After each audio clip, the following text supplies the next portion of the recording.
sit in their seats and watch the show as it goes on. If you're wondering, well, what's the show? It's all of us.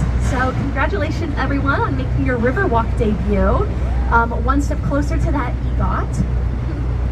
But the Riverwalk is really important not only for tourist reasons, but for environmental reasons, because it made people start to care about the Chicago River.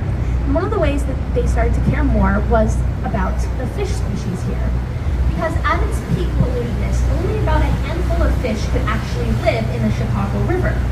But we introduced something called a fish hotel, which are these floating gardens that allow for fish to have a safe spot for them to lay their eggs, as well as a built-in food source for when those eggs hatch. Because of this, Chicago has welcomed 77 species of fish into the Chicago River, which you can catch. Sometimes you can see people fishing on the Riverwalk here. You can't eat the fish yet, but we are working on it. And these little floating gardens on this side of the Riverwalk are those fish hotels. And as we are continuing on, there is a green curved building coming out. This is 333 West Wacker, and it's frequently voted one of Chicago's most favorite buildings. And it's easy to see why. It is a gorgeous building. It's very contextual. It blends in with the environment around it.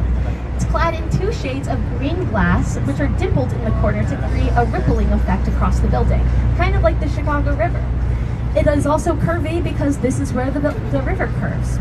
Also, if you're a big fan of Ferris Bueller's Day Off, you'll recognize this building as the building that his father worked in.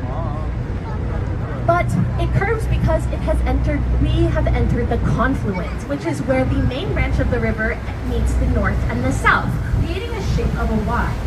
And in Chicago, we love this Y shape. It's on everything. We've got it on hats, on t-shirts, on fences. This fence right here has that little Y shape in it. So if you're walking around Chicago, it's always kind of fun to see where they've hidden this little symbol.